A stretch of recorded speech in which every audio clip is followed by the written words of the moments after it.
Here we go, baby. Yeah. You need a bird? Jennifer Callaway peacefully rocks her daughter, Amelia Grace. Feel so much better, don't you? Jennifer misses her husband and 4 children in Oklahoma. The pair have called the Ronald McDonald House home since December 26. Their journey to Nashville began before Amelia Grace was born. It was discovered she had spina bifida. They started, checking, doing ultrasounds on her twice a week before she was born. They had her C-section scheduled. Amelia Grace born December 7th and immediately prepped for surgery. The next morning, they did the spinal repair on her. Spina bifida is basically her spine is open and it's protruding out. And so then they kind of cut the bubble and then they push the spine back in and the nerves, and then they sew up. They close the skin and sew it up.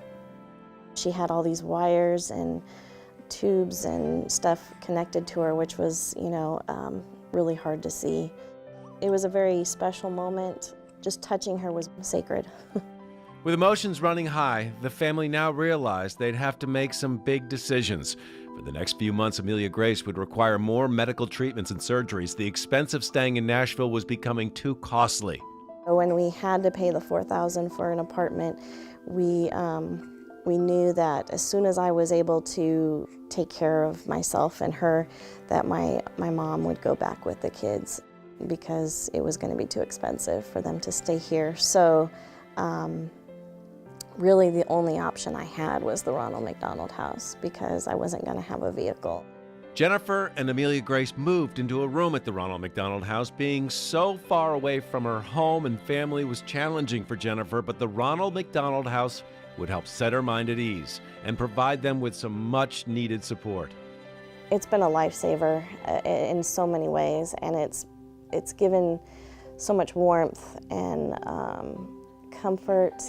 It's in a way, it's kind of like having someone hold you during this time. And it feels like I have extended family. There's some really good people out there, even in spite of their difficulties. They're eager to find out what's going on, how are you doing, wanting to be part of your journey. Being alone in a strange city has to be an adjustment. When's your appointment later on? It's at 1:30. At 1:30? Jennifer misses her husband and other children. They're 12, 9, 5, and 2. But it is nice to know that they're just a phone call away or one Skype session away. Hi! I miss you too, baby, so much. There's, a library. One of the books that my kids wanted me to read out loud to them, they had it here. So I was able to borrow it, and I've been reading it to my kids over the phone. And so that was really kind of a neat thing. Love you. No kiss. Bye. As the family struggles with the distance between them, medical treatments for Amelia Grace have become a daily routine for the last few months. Since we've come here, she's had a second ETV,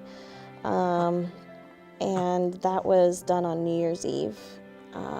Since then, her head has gotten bigger, so they're planning on doing a shunt. The shunt is a tube that goes from the brain down into the abdomen area, and that's where the fluid drains and is absorbed. So she right now has an incision on top of her head. They will also put one back here, because the tube will go from here down her back, and then they'll make an incision in her abdomen, and that's where the tube will end up. In addition to doctor visits, Amelia Grace receives physical therapy every day from her mother. She tends to not move her legs in certain directions. She doesn't move her feet at all. And so if you don't move certain things, then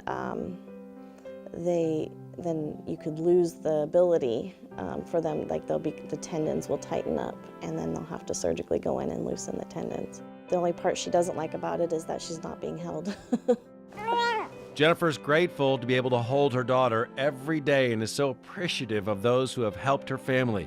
She wants to make sure each and everyone is personally acknowledged with a note of thanks. There's been at least 100 people that have helped us by getting us here and keeping us here. I feel like I'm actually visiting with those people that I'm close with, because I'm sitting here writing them, and it also helps me to stay focused on the thank yous, on what I have to be thankful for.